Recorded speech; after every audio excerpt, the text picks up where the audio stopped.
Hey yo guys, what's up and welcome back to Two Toe Tags Metal Reviews, and today we're going to be reviewing the brand new album from Bloody Hammers titled The Summoning.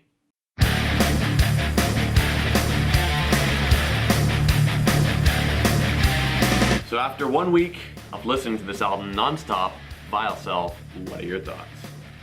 My thoughts after listening to this album all week long is that I really like it. I think this is a solid album through and through.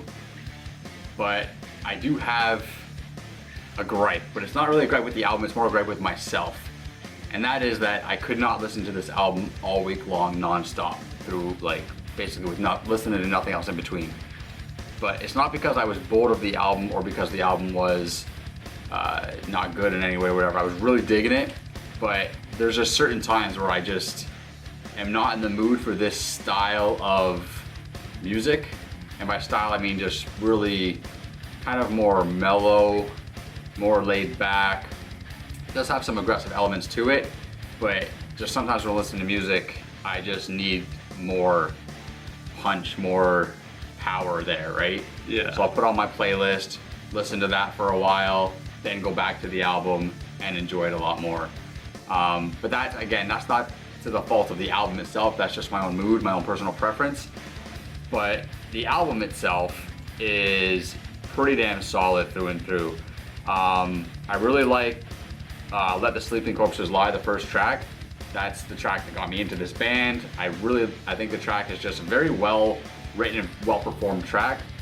The track right after that, Now the Screaming Starts, also very good. Those first two tracks, excellent start to the album. They both have very catchy choruses, very catchy riffs, very nice percussion, very nice vocals, very well-rounded songs.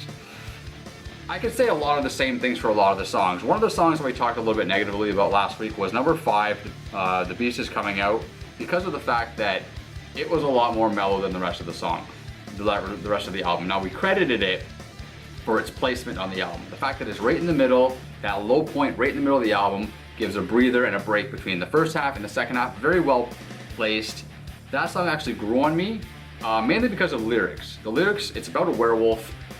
It's just cool lyrical content, like, and the fact that they used such a vicious and, you know, nasty mythical creature and put that to the slowest, mellowest song, I thought was a pretty creative choice. There's a nice contrast balance there. I really like that element. Another song that we actually praised a lot, or I praised a lot in the first impressions, was Condemned the Prisoner. This is still probably my favorite song on the whole album, because of the emotion and just those elements that it brings. It's like I said before, it's kind of a cross between like The Prisoner by Iron Maiden as far as its content goes, but as far as its atmosphere goes, it's like Hurt by Johnny Cash. I'm getting those two things mixed. I hear some like Fade to Black kind of elements in there. Just, you know, it's a song about death. It's a song about obviously trying to come to terms with death and things like that. But the way it's performed, specifically vocally, I really am drawn to it.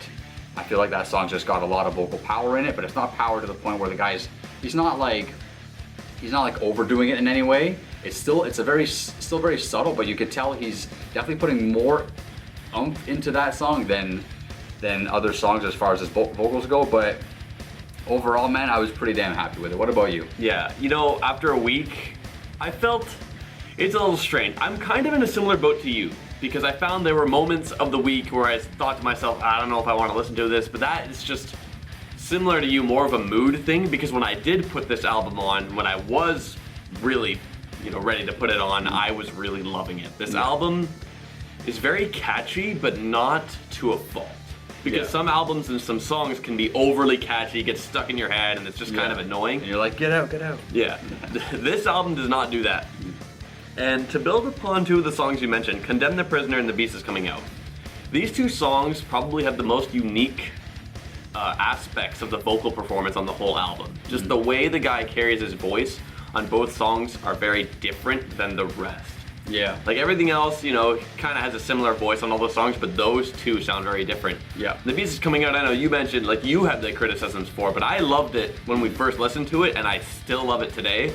And it honestly kind of sounds like a Mushroomhead song. Like that's the vibe I was getting from that song. It does have a bit of a vibe, yeah. And that was kind of cool how like that tone was there on the album and it's not really anywhere else. So it really makes it stand out. Now 2 songs that I guess not only grew on me but also just kind of cemented themselves as some top songs for me are the title track, Summoning, and Fire in the Dark, which is the track right after that. I love the synthesizer. Not only throughout the whole album, but on the title track, just the way it starts, I just love how it sounds. Yeah, especially that intro, and then the riffs kicking with it. Yeah, very nice. I get so excited every time I hear that synth. Yeah. Just like, whoa, it's the 80s. Wow. And Fire in the Dark is a song that the riff kicks in immediately, like right on beat 1, like immediately. And it's catchy, and it's cool, and it's fun. Like, it's just throws you right in there. There's no nothing. It's just game start. Yeah. And I really like that as well. I like how you mentioned Condemn the Prisoner. There's a lot of like emotion in the voice, and that makes that song more of a unique example of the vocals on this album. But honestly, there were no songs that I kind of said were bad, like to myself as I was listening. Like I could put it on shuffle, whatever order. All the songs were unique to me. It's not like they blend together at all. They all have their own unique properties. So like overall, like this album was just consistently good throughout the whole week as I was listening. Through that. You want to know one funny thing about Fire in the Dark? Here's another Iron Maiden reference, but you guys know Fear of the Dark, obviously, and there's the kind of long-running joke. It sounds like he's saying Fear of the Duck. Well, Fire in the Dark, when he says it in the song, it sounds like he's saying firing the dog.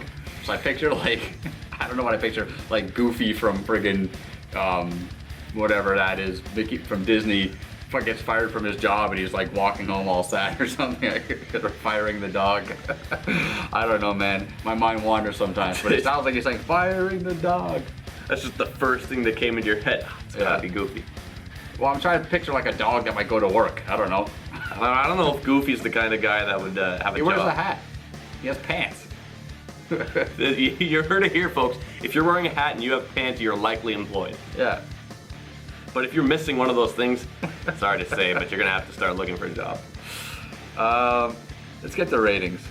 All right. What do you rate the Summoning? So the Summoning, this album, I can't say anything bad about it. Like I said, the only problem I had, similar to you, was a problem with myself just kind of not being in the mood, which is in no way a fault on the album. There's really nothing wrong with it. The only gripe I ever felt was maybe a little bit iffy on the voice here and there, like with a few listens, but honestly, it didn't really mean much, so this album gets a toe tag. There's nothing wrong with it. Honestly, really fun, really good, really solid. These guys are great. How about you? Yeah, well put. Yeah, to break it down pretty simply, this album's got great percussion, it's got great riffs, they're catchy, they're not overly catchy, they don't steal the show, they blend it very nicely, the songwriting is great, the lyrics are cool, it's got cool lyrical content, the singer's phenomenal, I really like this guy's voice, he's got great cadence, I love just the emphasis on his voice and everything I like about it, the synth added in certain songs. It gets my toe tag too. This album from front to end is very enjoyable. Even album structure, song placement, like really I would say this is probably a flawless album. The only thing holding it back is if I'm not in the mood for this level or style of music, then I won't want to put it on. But when I do listen to it, it's cranked to 11 and it's very enjoyable. There you have it, guys. A 2 toe tag album from Bloody Hammers. You guys gotta check it out. Yeah. Super awesome album. We both had tons of fun listening to it over the week. Anyway, that's all we got for you guys today. Remember to like the video if you liked it, comment, tell us below in the comments what you guys thought of this album after a week from its release. Subscribe if you guys are new to the channel. I'm TV Fish. And I'm Vile Self. And we'll see you guys later.